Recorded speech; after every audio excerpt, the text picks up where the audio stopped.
Napoli fans around the world, welcome to Napoli Talk. A disappointing result last night against Maurizio Sarri's Lazio. This is the one game that Maurizio Sarri wants to win, most of all, even more than the derby against Roma. And he's done it again, just like last season. But this is a real issue for us because it's the third game this time, not towards the end of the season, and it's the way that we lost which is most concerning. Whereas last year, Lazio had half a shot on goal and they managed to take home the victory. This year, they could have really had 4 or 5 goals if it wasn't for a few close offside situations. And we looked very, very fragile defensively, making the wrong sort of decisions. We were not able to win any of the second balls in the midfield. We looked tired. And what's most worrying for me is the fact that we are not trusting the new guys that came in. Nathan was supposed to replace Kim, and instead we find ourselves with the third or fourth choice center back being a starter this year, and he's just not got the legs to play against some of these teams that have higher tempo. We were super exposed, and if Nathan is not ready, and Garcia had the whole month of August to make that sort of evaluation, then why did we, towards the end of the transfer market, not go and buy a more established center back? So you can't keep relying, I think, on Juan Jesus. You either have to trust Nathan or you should have bought someone else. But also Cajuste, who started the first game, was unlucky with the penalty that he gave away. Maybe it wasn't supposed to be a penalty in the first place, and he didn't come on today. Anguissa for me today or yesterday was struggling so much. He was a shell of himself, and if you don't take Anguissa out in these situations, then when are you going to take him out? We needed some fresher legs in that midfield, and if there's one thing that Cajuste is good at, it's recovering the ball, and Anguissa was not able to do that yesterday. So we needed that kind of filter, and we didn't get it. Another element that was missing for me was Elmas. Why has Elmas just all of a sudden disappeared from this Napoli team? He's not getting the minutes that he used to get last season. He doesn't have an injury issue. So it's clear that something happened between him and the club about the transfer market. He, I think, refused to renew with Napoli. And now we're in a situation where maybe the player isn't happy, and Garcia maybe as well isn't happy with him. But that's a huge problem for us because Elmas last season would come into these games that they were locked at 1-1, we were losing, and he would go from the bench and change things for us. I think it's a lot to ask Lindstrom, who has come only 2 days ago, to make that kind of impact. It's a different story compared to Nathan and Cajuste, who've been here already for a month. But yeah, guys, I mean, overall from the stadium, because I was there last night, it just felt like we ran less than Lazio. I went back home and checked, and we did run about 10-11 kilometers less than Lazio. We did a lot of jogging and not enough running or sprinting. And yeah, we were just not able to win any of the second balls. It was extremely frustrating. The pass accuracy was also quite low. If you look at Anguissa's pass accuracy, 82% is not high enough for a player of that quality.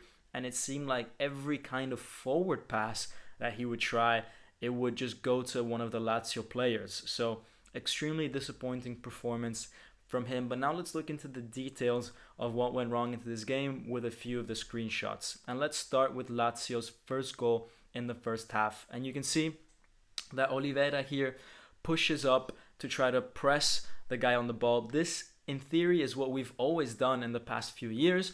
The problem is that when this ball gets played in behind him, before we had Kim, who was able to anticipate that danger and get to the ball before the winger and maybe even push him outside of the penalty area. This time we've got Juan Jesus, who's not able to outpace anybody, so he has to stay in his position, and we just rely on Oliveira to get back.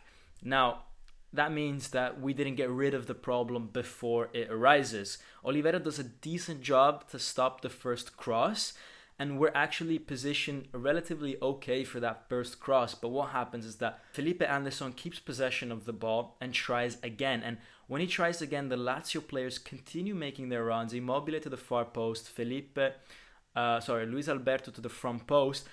Whereas the Napoli players, either stop making their run, stop following their players, or they just completely are lost and are caught ball watching. And whilst Di Lorenzo follows Immobile, Rahmani doesn't pick up Luis Alberto.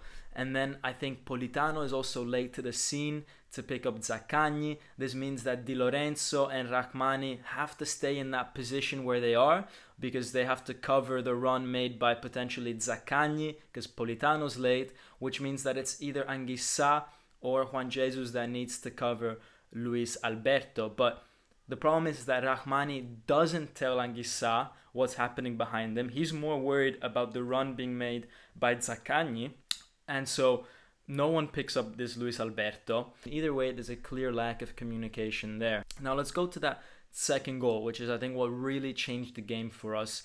And this is where I'm saying that we are losing all the second balls, all the duels, and we don't react quickly enough. Everything is evident from this scene.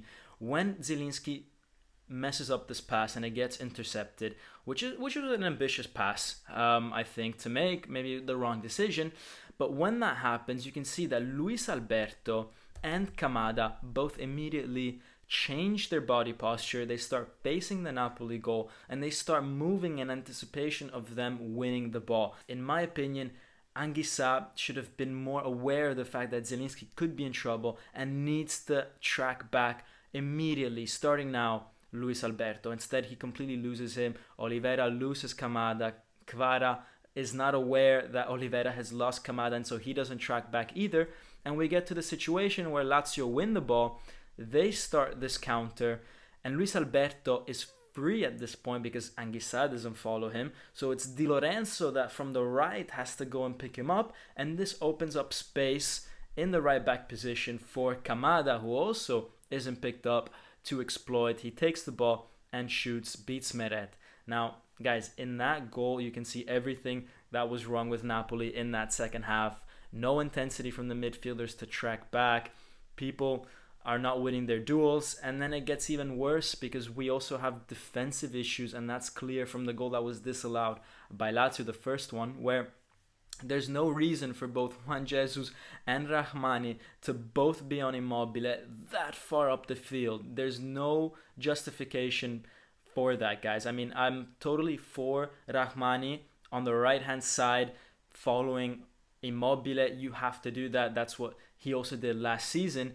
But why is Juan Jesus there? Why is he not picking up Guendouzi? Why is Juan Jesus a left-sided center back on the right side and that close to Rahmani when he knows that he's not got the pace to track back if they get past this pressing? Thankfully, Mario Rui keeps Zaccagni offside and this goal is disallowed. But big questions asked of the defense, guys. There's no reason for us to be that high up. I mean, I agree that we should stick to our philosophy of playing pressing, attacking football and all that, but you also need to be aware of your weaknesses, and that just wasn't the case today. I don't know what happened, guys, against this Lazio team. Clearly Maurizio Sarri knows how to play against us, but now we've got 2 weeks that we can mull over this result, and we got to find a solution for this. Anyways, guys, that is everything from me. Let me know down in the comments below what you think, and the next video coming up is going to be my Serie A predictions. As always, Forza Napoli sempre. Ciao.